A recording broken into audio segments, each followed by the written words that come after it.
My name is Herschel36. I've got a show on the beat, 106 FM. We're in Spain. The show's called Truth is Stranger Than Fiction, and you, Crrow777, are one of the most interesting aspects and individuals on YouTube, part of the alternative media right now. You're doing some very, very challenging stuff. And I came across you, Crrow, via your infamous lunar wave. Well, thanks for having me, Dave. And I think at this point, the lunar wave is pretty much a worldwide phenomena. Yes, it is. Who's given you coverage on regarding the lunar wave? You've been on some major channels, haven't you? Yeah, you know what's funny about that is in terms of mainstream news, there's actually been very little direct coverage of the lunar wave other than to do things like say, this crazy person thinks the moon is fake, and kind of come at it that way just to kind of downplay what's happened. In terms of online sources, I've been covered quite widely and by a lot of people who are open-minded enough to do a fair job of covering it. But, I have in fact been covered by Newsweek, Huffington Post, Gizmodo, the Daily Mail in the UK, but most of those mainstream places have not covered me for the lunar wave. So you are going on the record and you are saying that you think that the moon is fake, and therefore I think you're going to say it's part of a construct. Is that correct? Well, I'm not going to say the moon is fake. What I say on the record is that in my view, the moon is not a rock in space. I try to be very careful about how I address this because at one point I started to describe the lunar wave as a hologram. The problem with that is that people got stuck on the word hologram and they began to look at how could this be? What technology would it be? Well, clearly that's man-made, and how would the energy work? And all these things that I was not intending. The problem being that I didn't have the language or the words to describe what I'm reasonably sure is going on. Now what I say is that I believe the moon is a facade, or maybe even a good way to describe it is a light. It's a light. Well, clearly it is a light because the sun is shining onto the moon, and the moon reflects the light, and that's where moonlight comes from, does it not? Well, in my view, that's not correct either. In my view, I think it is quite possible that the moon is generating its own light, and as a matter of fact, this very day, a gentleman, he speaks German. I don't remember offhand what part of the world he's from. Did a 3D animation to try to demonstrate, could we replicate with a real model what we observe in the lighting of the moon without the sun, and that is posted on my channel today, crrow777.com. For most people who hear this for the first time, they'll think it's a bridge too far, but I hope they'll go look with an open mind and look at some of the work that I've done and consider what we're saying here. So I don't really understand that. So you're suggesting that somehow the moon is lit within inside the moon? Well, the model that I put up today does use that kind of thinking to demonstrate that it can be replicated to look exactly as we see the moon when we look up in the night sky. I'm not sure. I don't have enough information at this point to make the claim I think it's lit from inside or it's being projected from outside. But for the average person who's listening to us, if they go and look at the 2012 capture of the lunar wave, then understand that 9 other people on independent systems that I didn't even know until they shot the lunar wave have filmed this 16 times. I've shot it 6 times. Gentleman in the east coast of the country has shot it 5 times. Gentleman in Houston has shot it twice. Gentleman in Germany was the first one to confirm it outside my captures. They should probably start there and go look at the footage. The problem becomes is that the average person will see it and say, how can I explain this away? And there have been plenty of people who have tried to make the claim that it was done by the exhaust from airplanes or atmosphere or any number of things. But the truth is that in the 2012 footage, we can prove that it's a filmed event from the way the camera pan happened.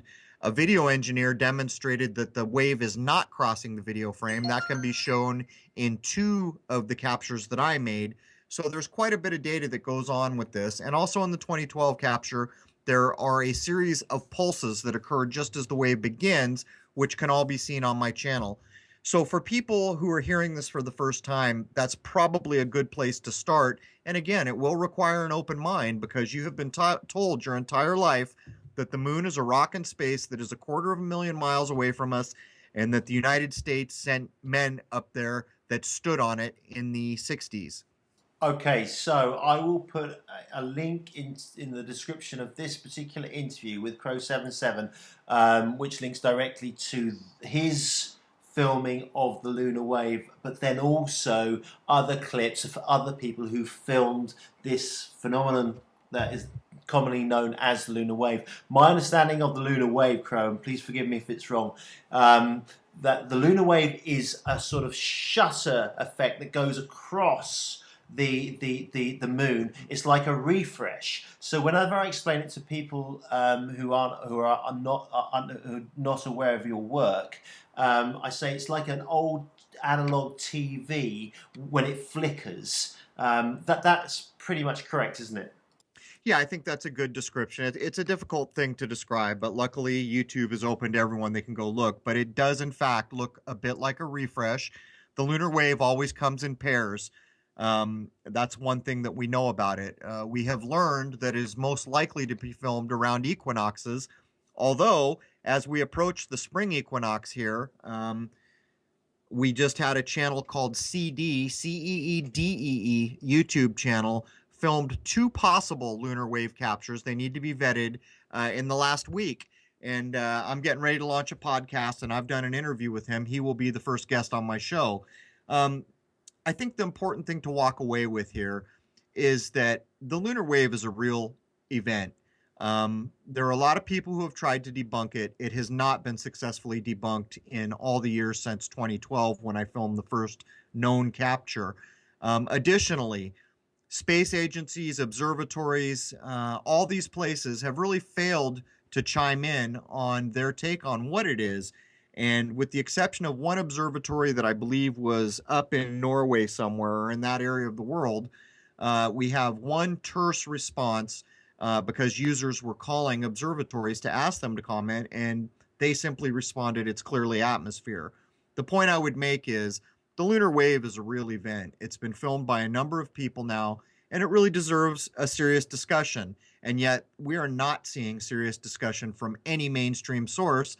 But I mean, the minute we say the word mainstream, I guess we kind of underscore, what the mainstream does for a living. Well, that's really interesting. So, what the mainstream does, in my opinion, if we take JFK, he was clearly assassinated. And so, what do? They created this term conspiracy theorist. You're a conspiracy theorist if you think JFK wasn't done by Oswald, right?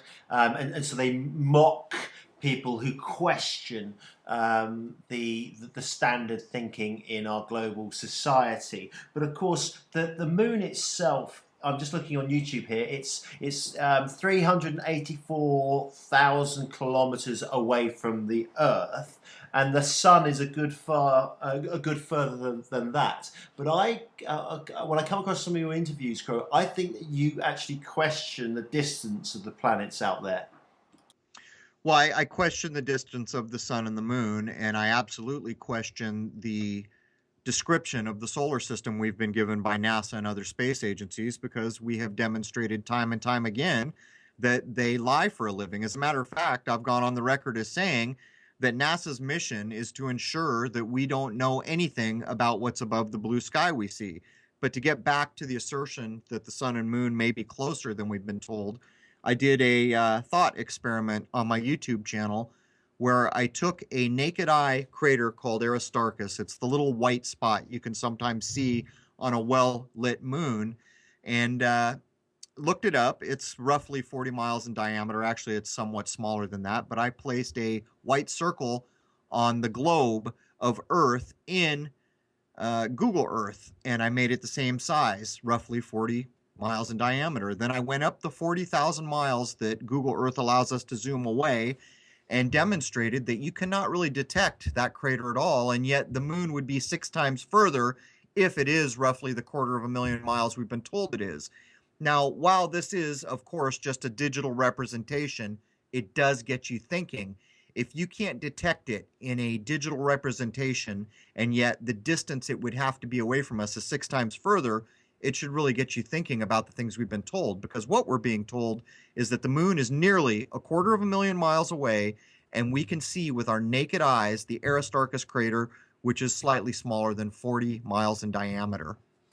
Well, that's pretty incredible. But I must say that I have seen footage of people on the moon.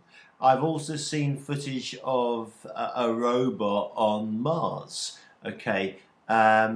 So are you questioning the Sun, Earth, Mars, the solar system, Saturn, the whole shebang? Are you saying that what's coming out of the science book and out of NASA is a lie? What I'm saying is that once we've been lied to on the scale that NASA has been demonstrated in all space agencies, like right now, China's doing it. They're claiming they're on the moon, and that is a lie. What I'm saying is, once you've been lied to on that level, you can no longer accept data. And to answer your question, I'll simply quote a line from a Red Hot Chili Peppers song. Space may be the final frontier, but it was made in a Hollywood basement. I don't know how to better describe that than to take the line from that song, because that is my view of the value of NASA or other space agency data. That's right. Hollywood's very powerful. They've created some amazing Hollywood movies about space. But it's interesting because they have hardly done any sort of replicative movie on the Apollo missions and the landing on the moon, right? They haven't really created that whole story over and over again, which is what they normally do with stories that sell very well. And you'd think that going to the moon would be a massive story that would sell very well to the population, but they haven't done that, have they? They have got a couple of movies on the landing on the moon, but not much. Why is that, Crow? Well, there's some, for the average person who doesn't have access or the will to go do a bunch of research, there's simple things you can look at. As an example, we are told that our president, JFK, woke up one day and said, "Hey, man, I want to do what's never been done before and put men on the moon and return them safely to Earth before the decade is out." He said this in the 60s. So, in the 60s, when we had a fraction of the technology we have now, we didn't have computers to the degree we have them now. We are told they succeeded, that in a few short years, they put men on the moon and retrieved them.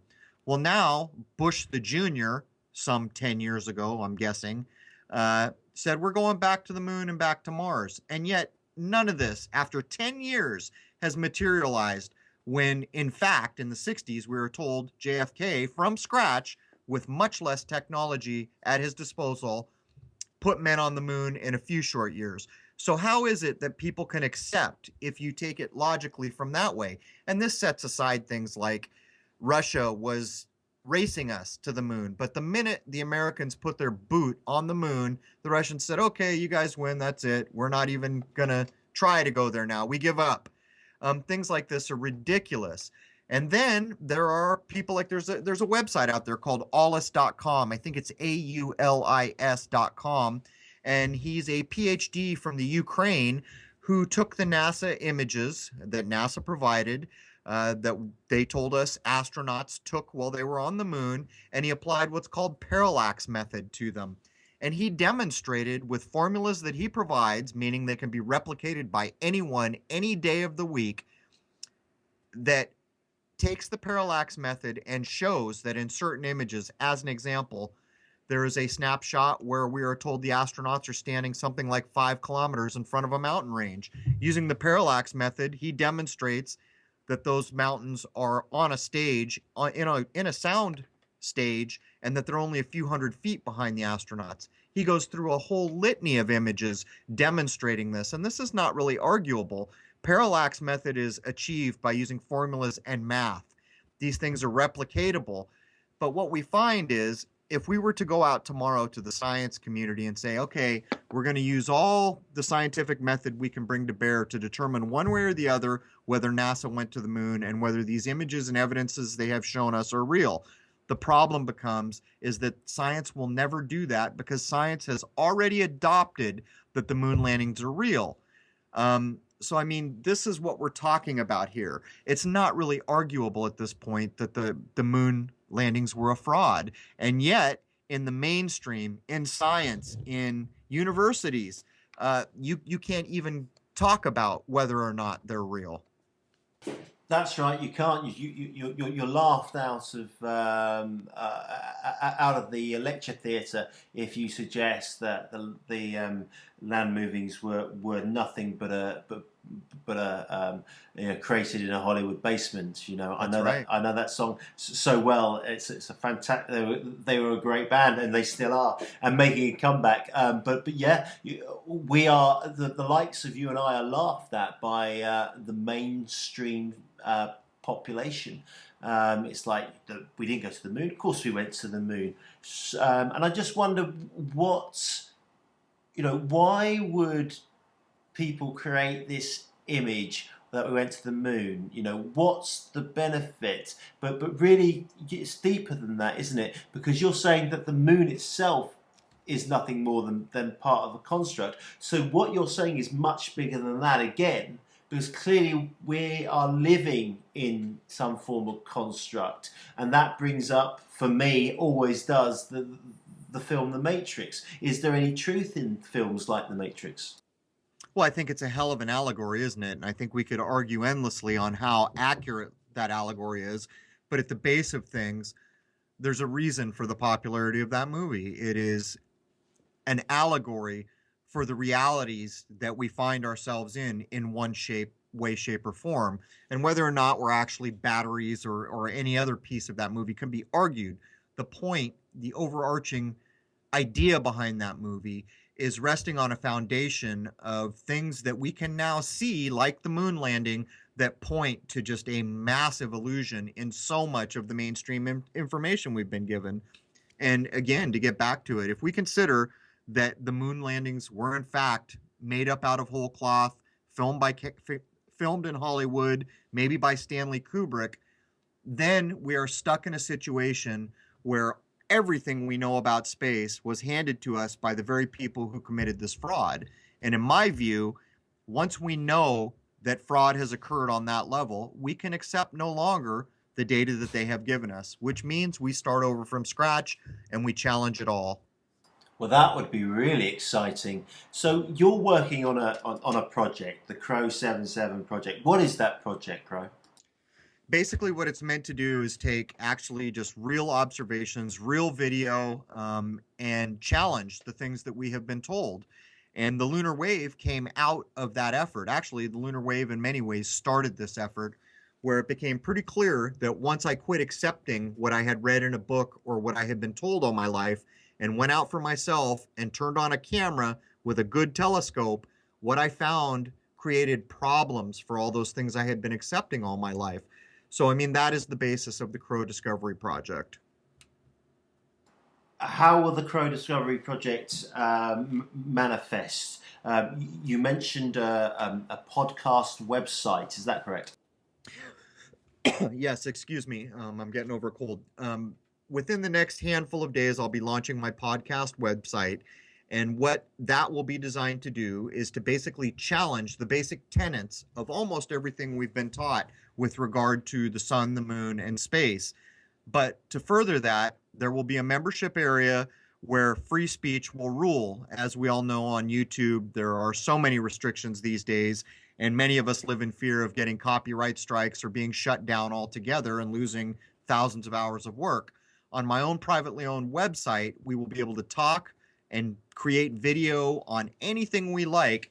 And not only that, I will be interviewing people who are out there doing the work. I'll be very interested in finding individuals that are out challenging the system in one way or another, whether it's with a telescope or in some way I haven't even dreamed of.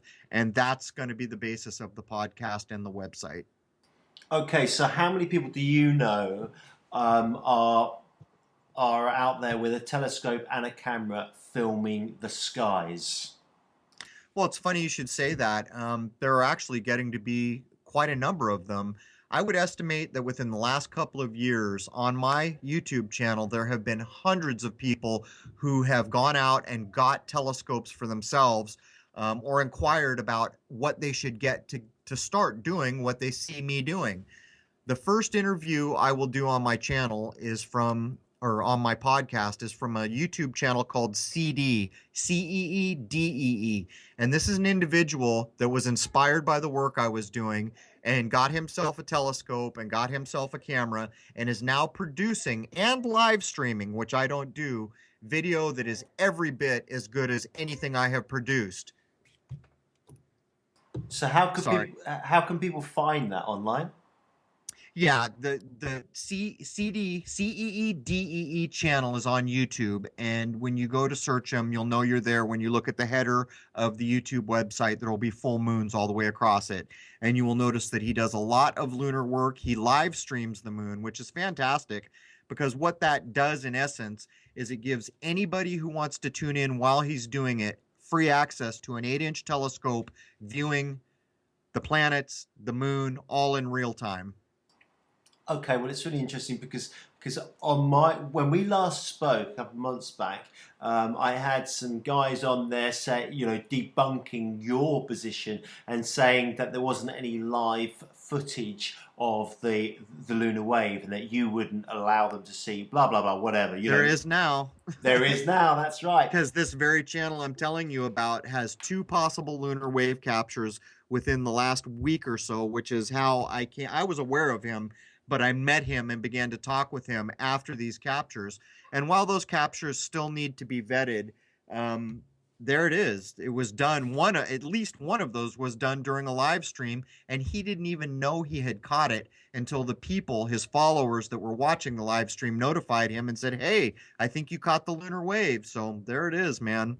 That's really exciting. So I have to ask you, and I'll tell you why. In the skies of Spain, in the Mediterranean, clearly we get a lot. We get a lot of sky. We get a lot of sun. We get a lot of blue sky. I go running in the mornings at around 7 o'clock in the morning. I'll do between anything from 8 to 19 clicks. Okay. Now we've got 2 planes that every now and again, maybe 2 or 3 times a week, will start on the backside of the mountains and they'll crisscross across the skies, leaving what is commonly known as contrails, which I believe are chemtrails. And then within a period of time, the sky will be covered in this very light white film. Have you come across? I know you have, but what's your position on chemtrailing? Well, I've spent thousands of hours documenting it, filming it with my telescope, filming it with a very good telephoto lens and a very good Nikon camera to just demonstrate to people that it's not really an arguable thing. And I would further point out that the red herring called contrails is just that, it's a red herring. The research that I have done pretty much demonstrates that the modern high bypass jet engine is so efficient that it is almost incapable of creating what we call a contrail. But that sets aside all the footage that we have of a plane coming by and being in frame while it lays trails with a passenger plane that's leaving no trail at all. That sets aside that we have endless footage of the trails turning on and off. That's not how contrails work. Contrails are basically ice crystals.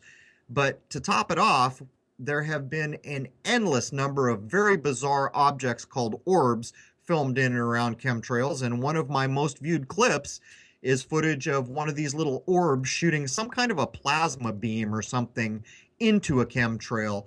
And to be honest, of all the footage that I've ever filmed, that comes the closest to what the heck was that? Because in my view, all the strange things I have filmed are terrestrial technology, but then there's the orb I just described, and I'm not sure how to describe that at all better than I just did. I don't know what the source of that could be. Well, that's really interesting because on my iPhone, okay, I've got a flight tracker app. and I turn it on, I point it to the sky, and it will tell me the commercial airline and where's it going to, the number of it, and so on and so forth. Okay. Now, when I've done that to these two planes, they're not recognised by this particular app, which would That's right. suggest that they're military planes of some form. And then I think I was telling you that I was having a conversation with my neighbour who's from Iran, and we were watching the sky, and we were talking about this phenomenon because I brought out a big bowl of water.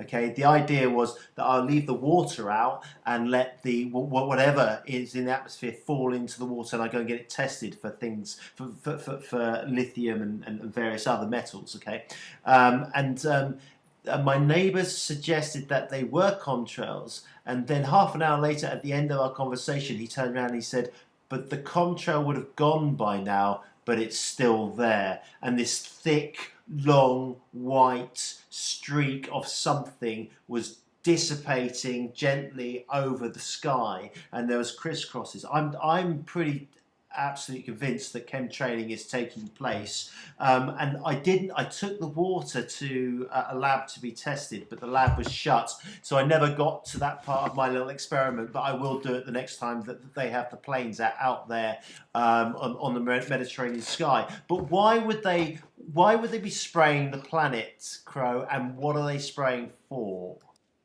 That's the $64 million question. At the base of it, it seems like we can probably demonstrate that weather modification is going on. On top of that, I noticed you said you were putting out a bowl to collect metals, and in fact, the lab reports that we have from all over the world demonstrate three heavy metals are almost always commonly associated with these trails. And, you know, it's funny that you describe what your neighbor said, because here where I am on the East Coast now, it's no different than when I was in San Diego, except that it's a lot colder here. And every morning for the past month, and actually longer than that, because I was going to film the transit or the occultation of Venus in December, and chemtrail planes ruined that. They closed the sky in about a half an hour. But every morning, a series of planes flies across the ecliptic, or the path that the sun will take, and they just trail until the sky is closed. And what they're doing, among other things, is diminishing the amount of sunlight that comes down. And while in San Diego, you notice it, it's so warm there, the effects are not as abrupt as they are here. When it's 30 degrees and you're going to have a sunny day, that's a big deal. And all of a sudden, these planes start up and they just completely smudge the sun out of the sky within an hour or two. The temperature never rises up to the 58 it should be that day, and sometimes it'll hover under the 40s.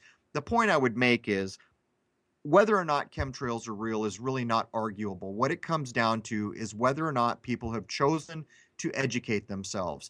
Doing a simple Google image search using the word chemtrail will give you an array of images that is so astonishing that the average person or the reasonable person should not be able to say, there's nothing to this.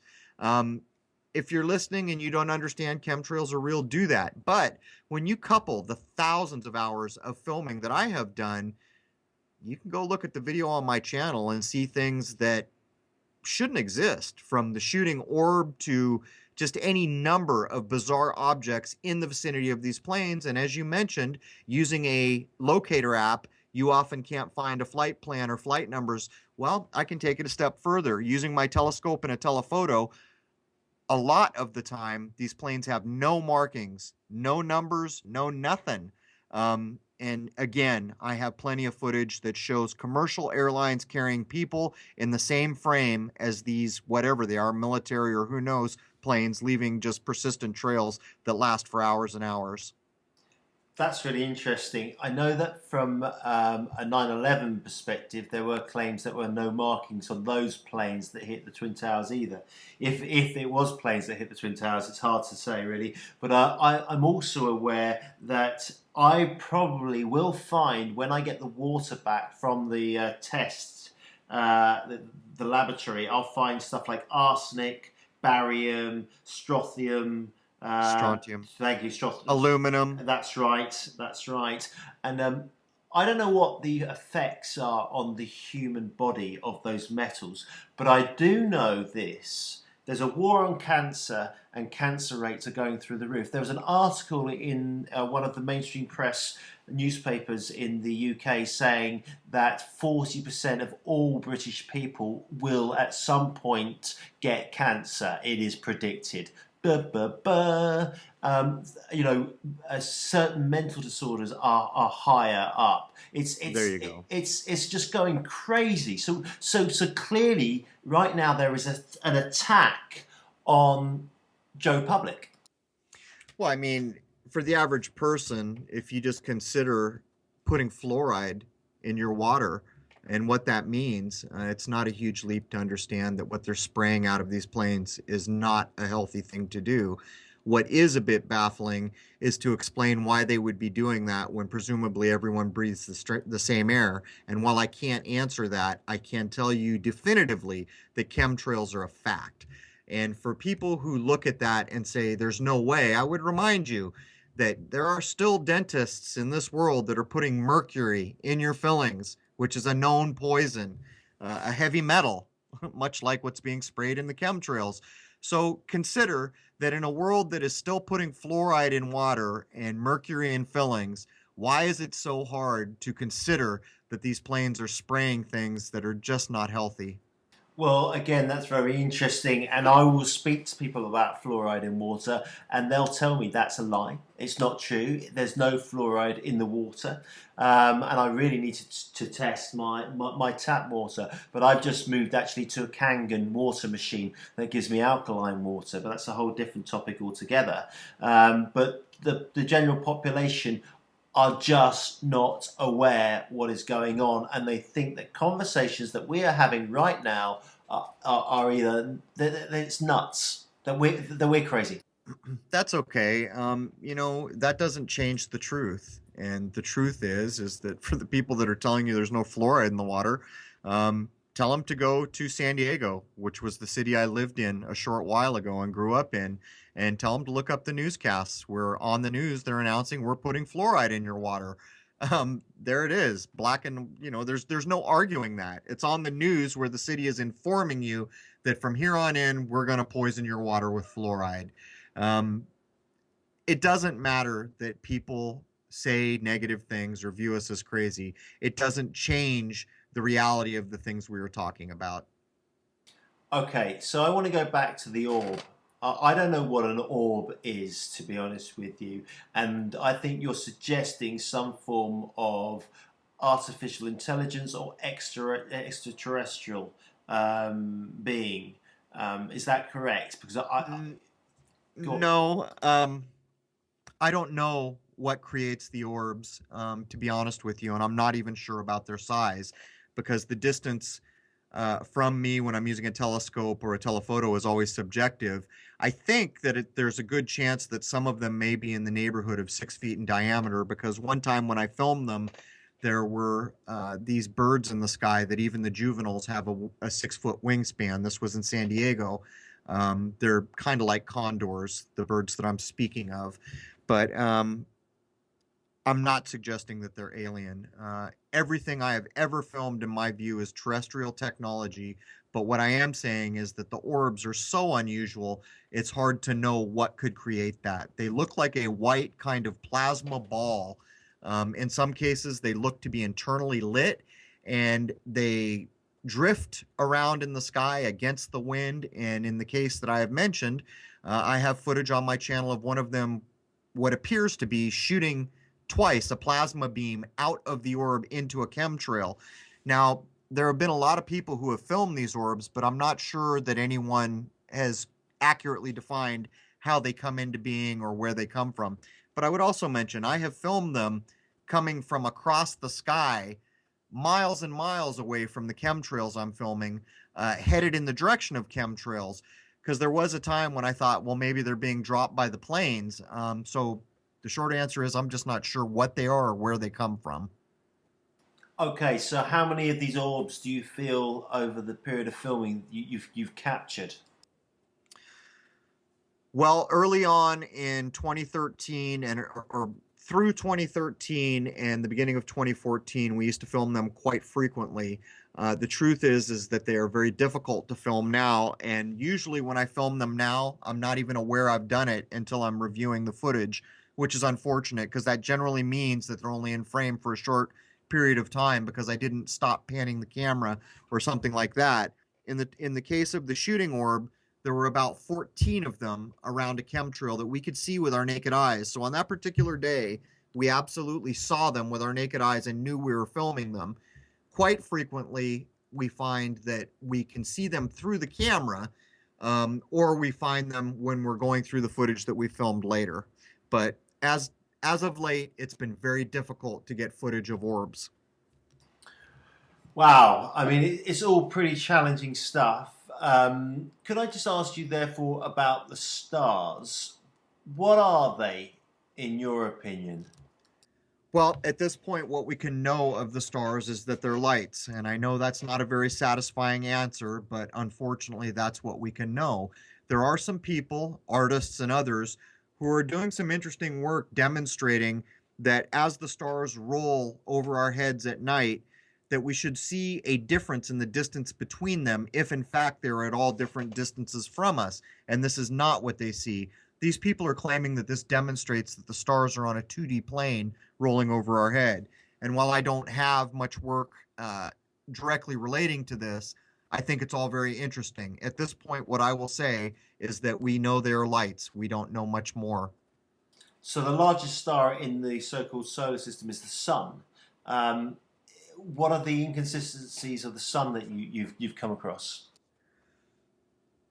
Well, there are people like out there like Dollard and others who have flat out challenged that it's a nuclear reactor. I don't accept that it's a nuclear reactor. And I do have a solar telescope that picks up the hydrogen alpha frequencies and allows me to film that in HD. Um, I do not have the same experience filming the sun that I do filming the moon. I have hundreds of hours. But at this point, I have no compunction with challenging the distance of the sun from us, the size of the sun, or the fact that it's a nuclear furnace. Okay, so you're pretty much questioning everything that we've been taught, okay? Yes. And you're suggesting that we are living in what you describe as the construct. Yes. How does that affect our everyday living? Okay, because there are some challenging things that are taking place on the planet right now, and clearly a lot of people are fast asleep to even this conversation at this level. Well, I mean, if you woke up one day to find out that any of the things we're talking about were correct, I think instantly it would be much more difficult for governments to start wars like the one in Iraq, where they lied their way in, because people wouldn't be so ready to trust the powers that be anymore. But at the end of the day, consider this. The average person may have lived their entire life not even understanding where they are in the scheme of things. If this is correct, what it means is they were very easy to control because every decision they have made has been based on erroneous information. To look at this like from maybe a computer programmer's point of view, for a computer that would be bad data in, bad data out. To take that out to people and culture, it would mean that people who have made bad decisions all their life solely because they had bad information to start with would be very easily controlled by those who had good information. Okay, because it is known, or I've come across information. There's Dutch historical books that state that there wasn't a moon in the sky. B, there's recounts from the Zulus in Africa that state there was a time when there was no moon in the sky. Okay, and also the white man is generally known to have gone into tribes of one form or another, and they've befriended the person with the knowledge. They've taken the knowledge and then they've killed the person with that knowledge, and that's been going on for centuries. That kind of behaviour. So, and we also know there's a hell of a lot of knowledge in the Vatican and other areas that isn't dispersed to the population around the world. This is correct, isn't it? Yeah, sure. And I would point out that I also have a clip on my site that points out there are a hell of a lot of ancient cultures that talk about a time before there was a moon in the sky. So just to take that a little further, it's not just one or two. There are a large number of them. Oh, and here's something to think about. In astronomy, and I got into astronomy in the 90s, back in the day, we used to be instructed that you could hold your hand out at arm's length, hold your thumb up, and cover the moon with your thumb. My whole entire astronomy career, that is what I remembered being taught initially. A couple years ago, all of a sudden I read in, I think it was Sky and Telescope, that people were now being instructed to hold their pinky up at arm's length to cover the moon. So I went outside and of course I used my pinky and found, yeah, I can in fact cover the moon with my pinky. But it didn't sit well with me because I remembered back in the day, in the 90s, you were instructed to use your thumb to cover up that roughly half a degree that we were told the moon is. Now, I thought, is there any chance that that has been manipulated or changed in some way? Because why would that change? Funny thing is, the other night I saw the movie Apollo 13 again, and there it is on the record on film. Tom Hanks in his backyard using his thumb, not his pinky, to cover up a full moon. So you kind of see the constructs that are handed to us and that change over time. And the problem becomes it's a bit like the frog in boiling water. It happens so gradually that we don't realize there's been any change. And then when we start to suspect there might have been change, proving it in some way becomes very difficult. But I thought that was kind of a peculiar thing that in the beginning of my astronomy career, you were instructed to use your thumb to cover a full moon at arm's length. And now we're instructed to use our pinky.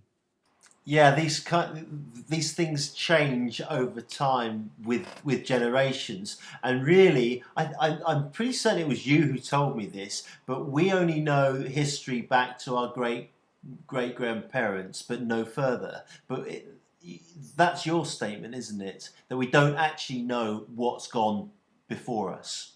Well, it comes down to how much power you have as an individual. Are you an individual that's going to accept history when we have people like a man supposedly named Napoleon who told us flat out history is a lie agreed upon? So are you going to accept history just because someone told it to you?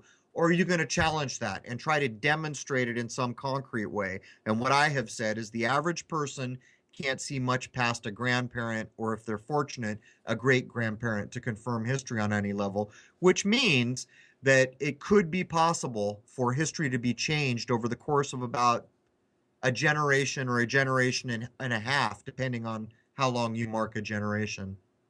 That's right, and for anyone who questions your work, all you've done really, which is actually quite exceptional, is that you have come across something that is a glitch in the construct, or what I would say the glitch in the matrix. You've managed. I think you didn't deliberately film the lunar wave, did you? You kind of No. stumbled across it, and you thought that's odd. What the devil is that? And then you re-recorded it and you realized that this was an ongoing glitch, and then you started thinking and trying to understand, okay, something's not right here, because there was a time when you were very convinced by NASA, wasn't there? Well, in the 90s, when, all my life I had been wanting a telescope. And then when I was finally old enough and had enough money to go in debt to get a nice telescope, I think I bought my first telescope, put me in debt something like $2,600 back then. It was a lot of money for me at the time. And I had to make payments on that telescope, but I was so thrilled to have gotten a quality, fully robotic telescope. And the first thing I wanted to do was do astrophotography to try to replicate what I saw the Hubble Space Telescope producing. And that's where all this really begins, because I found out very quickly that what we were being shown from the Hubble Space Telescope is constructed images. In no way, shape, or form are those snapshots of anything that could be thought of as a snapshot in the way you would consider a picture to be taken from a camera. They're constructed images. And what's even worse is now we have people on YouTube demonstrating that any person with modern digital, equipment and a decent telescope can replicate the images that we were told are taken in space from terrestrial-based telescopes. So there it is. When I began to realize this, it was shocking because I had spent so many hours of my young life following NASA, you know, hanging on every story about the space shuttle or Apollo or, waiting for that next Hubble image. And then when I began to realize the truth of the matter, it's quite a thing to deal with when you realize the scope of the lie. Well, that's right. When I first came around to the possibility that my life was based on a lie, I became very depressed for a number of months. Actually, it's interesting that you talk about the Hubble telescope because my self given producer name is Herschel 36. Herschel 36 is a star in the Lagoon Nebula, and I came across it via looking at some of the pictures from that particular telescope. So it's really interesting. So it clearly suggests that what you're suggesting is that these images that we are given from outer space are not real, aren't you? Which brings me to this point. What about the pictures of planet Earth? Well, I mean, these are simple things. People forget that words have meaning. And if you look at the descriptions on many of these NASA images, you'll find out right away that it's not a snapshot from a camera. They use words like telemetry data, mosaic, artist rendering, all these descriptions which people don't stop to consider. And I will tell you flat out, you have never in your lifetime seen a real snapshot image from a camera of anything in space, whether it's a planet, this supposed world that we live on, none of it. As a matter of fact, the supposed Apollo 17 image of Earth from space, it's a construct. And yet that has appeared in every high school textbook on the planet and been presented as just that, a snapshot from a camera of Earth. And it's been demonstrated time and time again that that is nothing more than a constructed image put together by an artist. That's right. When someone told me that, I didn't believe them. So I did some research, and it's clear that the images that we have of Earth are put together on computers. It's That's right. fascinating. It's It's not fascinating. arguable. Yeah, it's not arguable, but 80, 90% of the world doesn't know that. Yeah, that's right. And of course, why don't we have images of Earth? Why don't we have a if we've been Because nobody's going to space. no, that's That's right. why. Is it how fascinating is that? And if when no one's going to space, but of course we're going to space, but why don't we have a camera watching Earth from the moon? Which of course we would do. We would put a camera Of on the course. Earth to watch the Earth. You Of know, course. if security, if nothing else, to stop any meteorites coming and destroying planet Earth. But of course, it's because we don't live in what we're told we live in.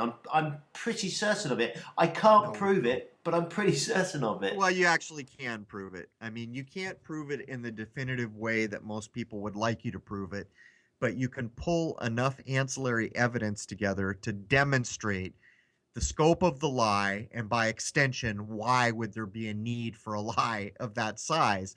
As an example, you're often presented with images that you were told from the International Space Station's live feed of Earth.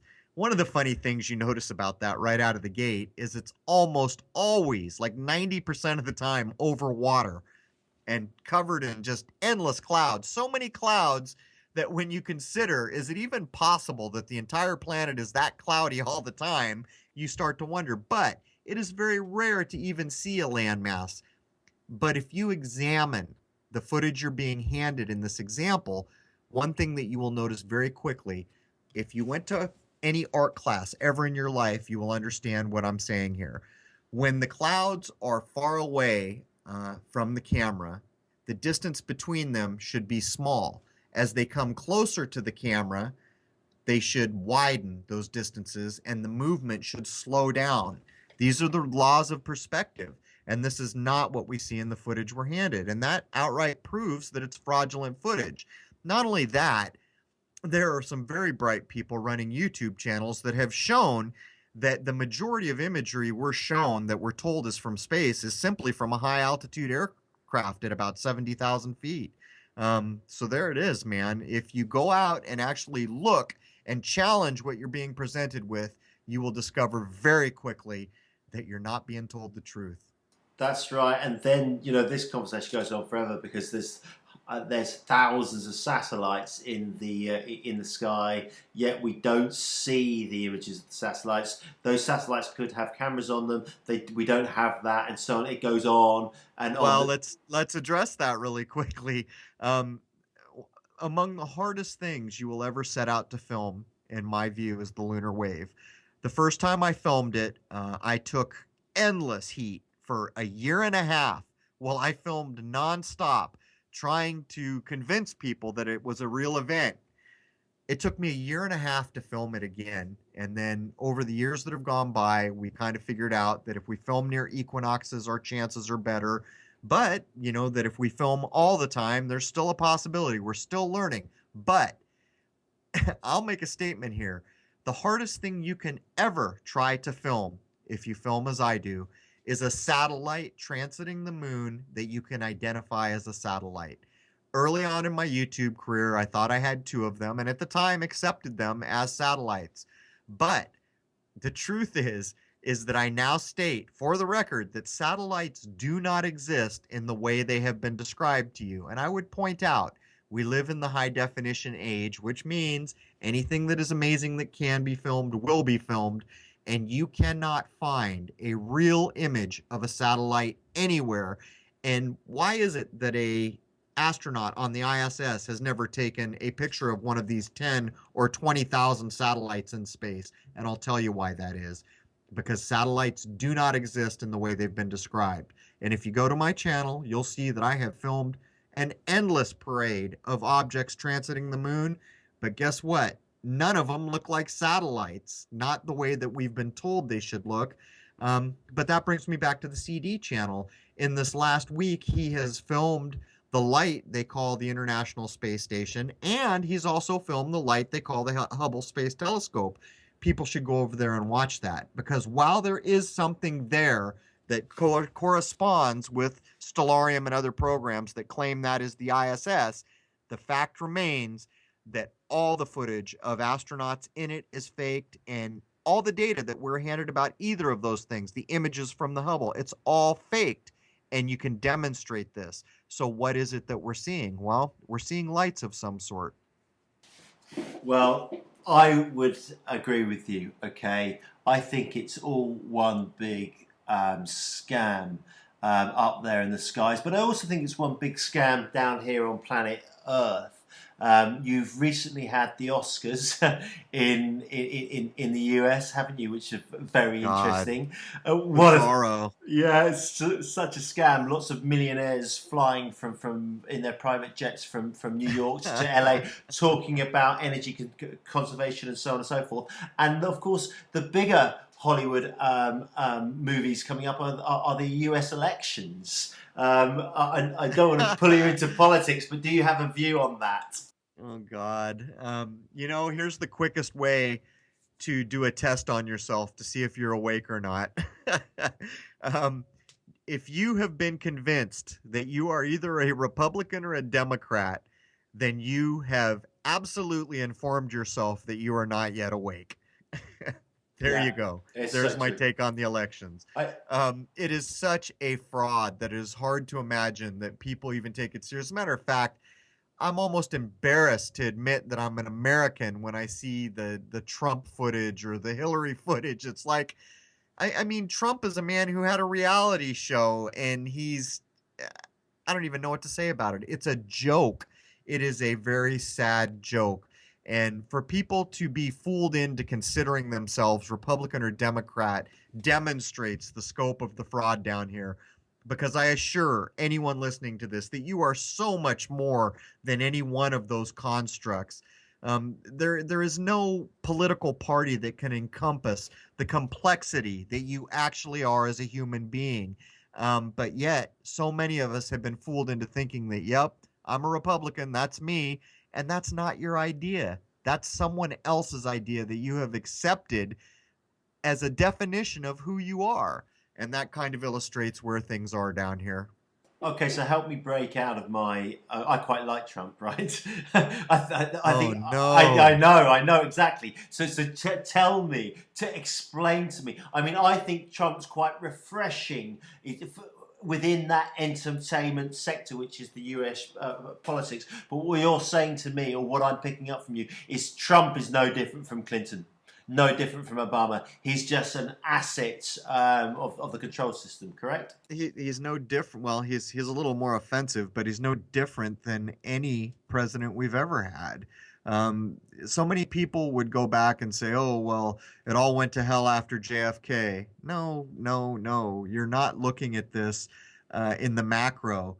There is no president that is not playing the game we see played down here. There is no president that cannot be directly related to the royal family of Britain. That includes Obama, believe it or not. There are people that are demonstrating now that there's a literal genetic connection between Obama and the royal family. But when you look at someone like Trump, I mean, well, let's back up a little bit. How about Ronald Reagan? That was a big deal for the powers that be of this world because it was at that point that they convinced the people of America that it was okay to elect an actor as the president, the chief of everything. And it's a funny thing because if you go look up the word actor, you will find that its roots are in Greek, and you will find that the original Greek word for actor meant hypocrite. And you will find that early actors were not allowed to hold public office for the simple reason that they were actors, that they had the ability to be duplicitous and two faced, so they could not be trusted to hold an important position that ruled over people. As a matter of fact, early actors were not even afforded Christian burials for this very reason in some places. And yet, in the American history, we have Ronald Reagan, the actor from Bedtime for Bonzo, becoming the executive chief of this country by popular vote, we are told. Now, fast forward to Trump, and what we have is just a cheapening of that idea to ludicrous proportions. I mean, he's had reality shows, it goes on and on and on. I mean, if you looked at a resume from this man, actor would be on that resume. And yet the American people think it's perfectly okay to consider him for the top position of the country. But that sets aside that the elections in this country are a joke at this point. The votes are counted, by the way, if people didn't know, outside this country. We do electronic voting now, and I forget what country. It was Spain a while ago, I think, that our votes went to be collected or counted. But it's all a sham. And it's such a sham that the people who are running are probably selected many decades in advance. Yeah, it's.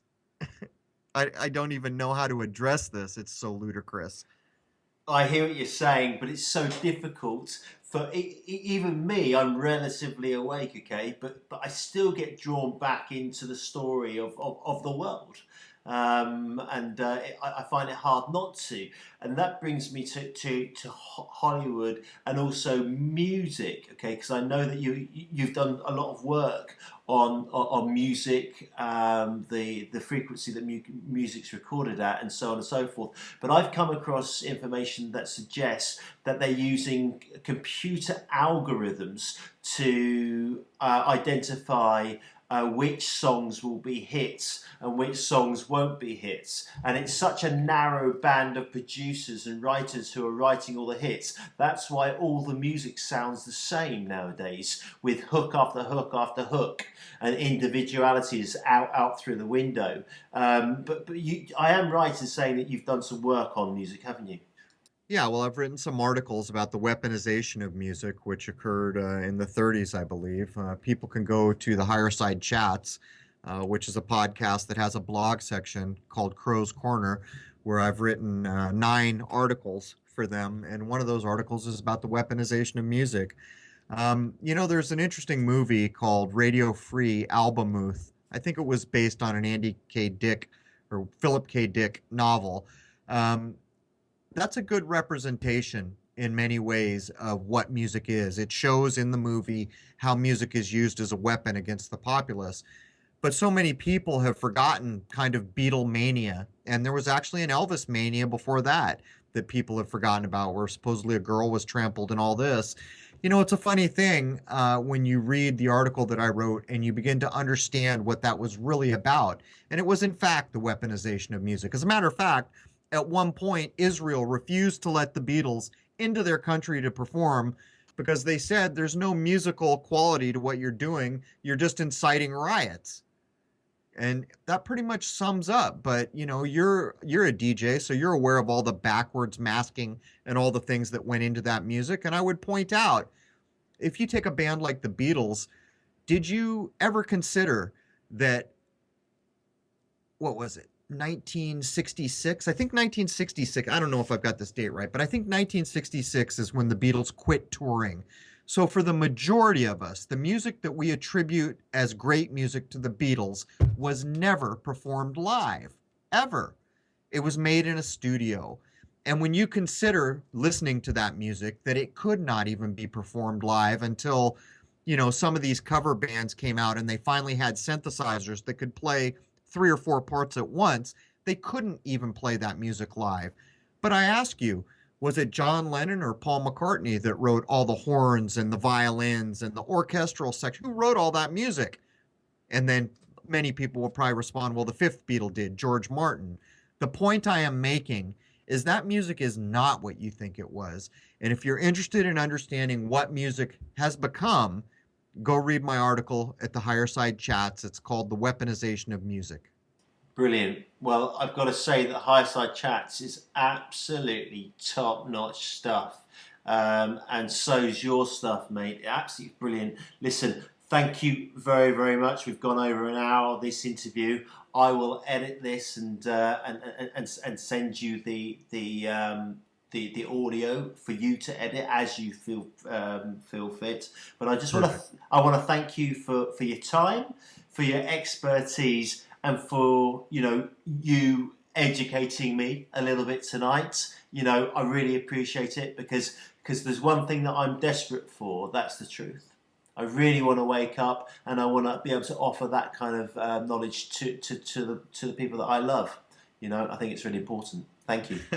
Well, hey, thanks so much for having me. And if I can tell you one thing that'll help you up, go ahead and throw Trump aside, because it's about like a person who shouldn't be drinking alcohol giving up whiskey. That's Trump. Just give him up right now. Get away from that. Not good for you. Trump's done. Yeah, thanks so much for having me. And maybe we should do another interview when I'm not coming off a cold, my friend. All right, man. We'll do that. Absolutely, man. It's great speaking to you. Get well soon. Good luck on the East Coast, and all the best to you and your family. Cheers. Bye. Hey, I'm Herschel 36. Thanks for watching Truth is Stranger Than Fiction on the Beats. You enjoy it? Thumbs up. Don't forget to subscribe, people. Brought to you by Just Finish It Records. Wicked. Hope for the best, prepare for the worst. Herschel 36.